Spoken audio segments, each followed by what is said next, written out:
Hey everybody, chapter 14, lesson 3, and we're looking at how prosperity affects the way people live.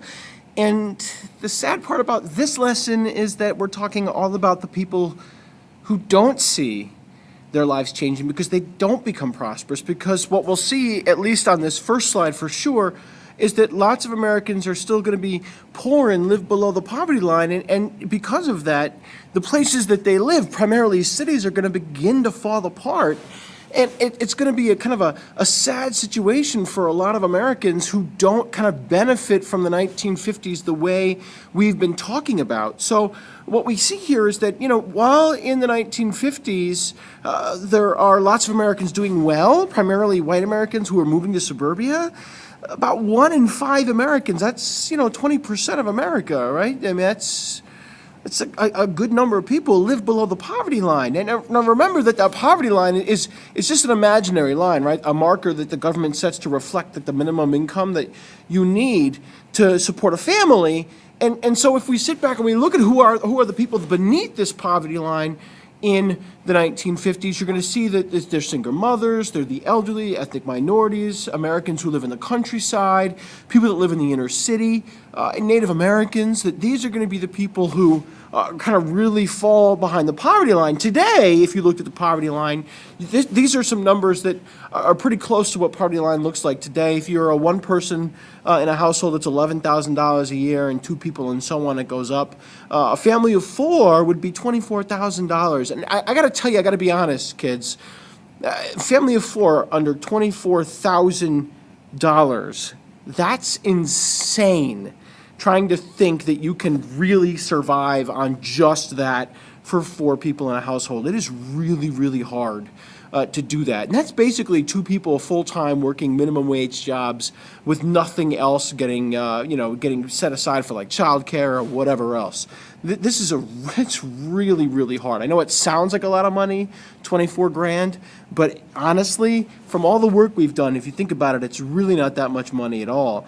In fact, if you took a look at poverty in America over time, like the number of people in millions in poverty, so like by the end of the 1950s, there's like 40 million people in America that are impoverished, right? So that's like, and by the end of the 1950s, it's a little over 20%, right? So the scary thing about that, the sad thing about that is that as this chart goes, right, as this chart kind of looks over the next 50 years, that poverty rate goes up, right? Now the number in poverty goes up, I should say, but the poverty rate goes down. So like there's actually, because the population is bigger, there's more people living in poverty, but the number of people does go down over time, which is nice, but it really hasn't gone down that much, right? Like we've seen this go down here, big chunk in the 60s, but it really hasn't gotten any lower, right? It's kind of just been there pretty much at that level. Still, a ton of people in poverty in America today.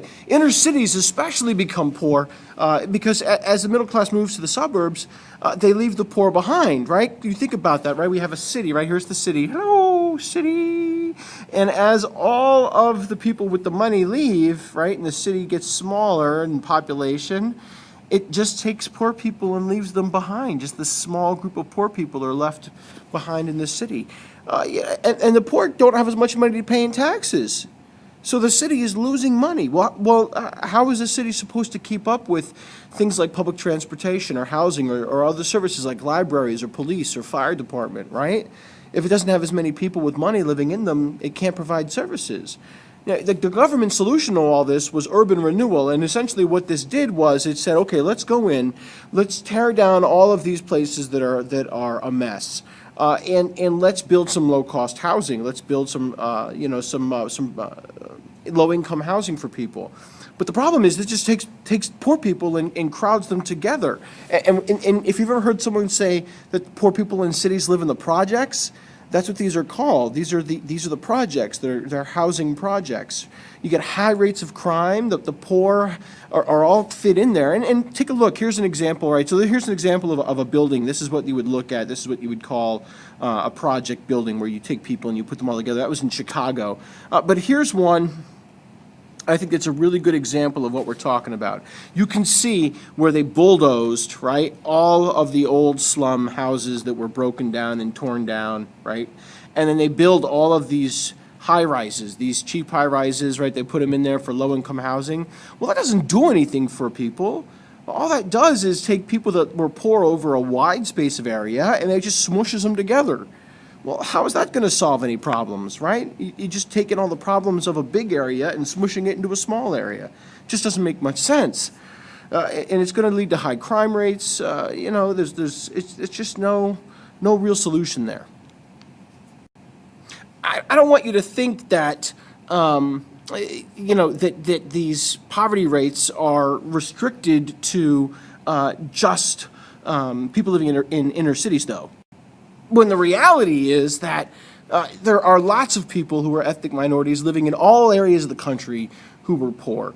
For example, Mexican immigrants are going to work in unbearable conditions for little pay. That's just one example. There's many others, right? Like, let's say African Americans, more than 3 million of them are going to migrate from the south to the north for the Great Migration, right?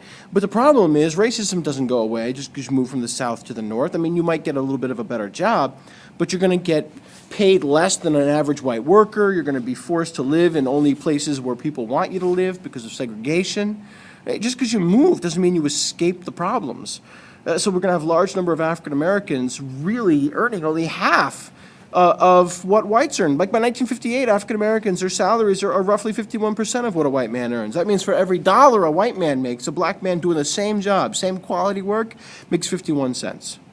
That's insane.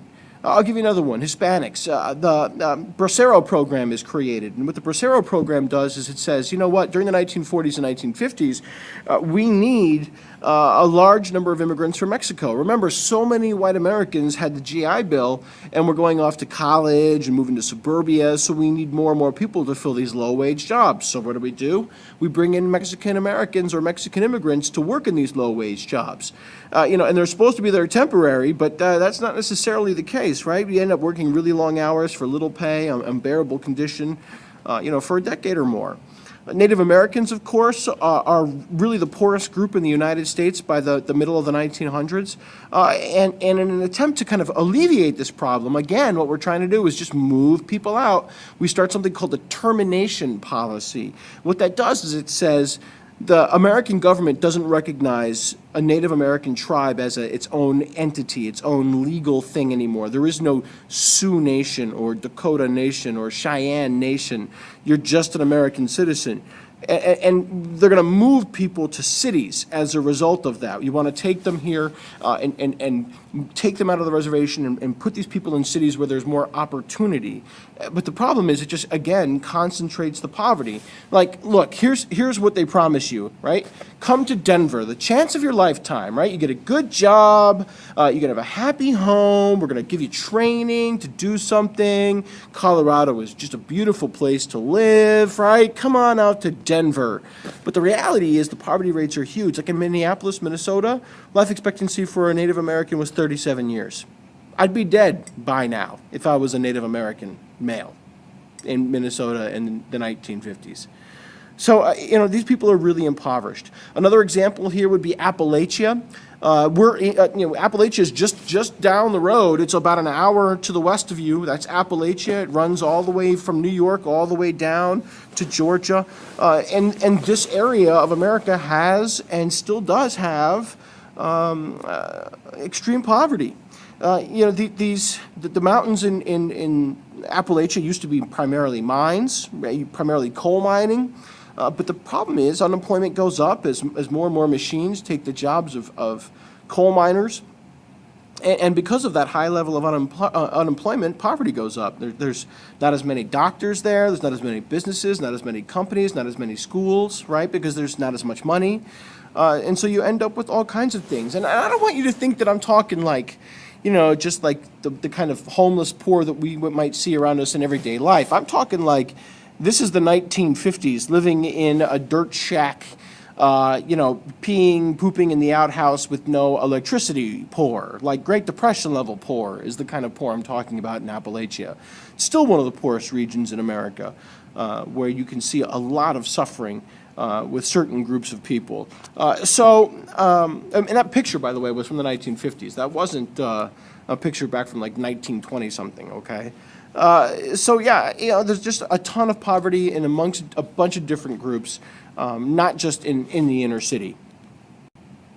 And the last group we want to take a look at here that kind of perplexes people in the 1950s and really is an impact of the fact that people are doing well, or at least we think, we're not even sure, is juvenile delinquency, which begins to go on the rise more than it ever had before. We really see in the 1950s something new in how America's youth are behaving, and we're not sure what that is. We see social problems in the 1950s. And one of the biggest is juvenile delinquency, a 45% increase in just 5 years in the number of teenagers, the number of kids getting in trouble with the police. And this kind of antisocial criminal behavior, it worries a lot of Americans. This juvenile delinquency worries people in that post-war period. And we didn't know why. And I'll be honest with you, we still don't know why we have juvenile delinquency the way we do. People don't know if it's television or the movies or comic books or is it racism? Is it just bad parenting, busy parenting? Is it divorce? Is it lack of religion, anxiety, rebellion, just lack of discipline, boredom, poverty? Like we don't know the cause necessarily of juvenile delinquency. The bottom line for this is that it's a little of a lot of things. It's poverty and lack of education and social issues at home, and there's just a whole bunch of things that go in to making kids not take and not make the right decisions, leading to becoming juvenile delinquents. Most Americans just say, put them in school. The solution is school. We just got to educate them. We get them off the streets, we put them in school. School enrollment goes up by 13 million. States make it a requirement. It's compulsory to a certain age. In Pennsylvania, that's 16. It used to be that at 16 you could get out and go off and get a full-time job. That's why it was compulsory to 16. With a focus on math and science because of the space race, right? The launch of Sputnik, the satellite from the Soviets. But the bottom line is it doesn't solve the problem.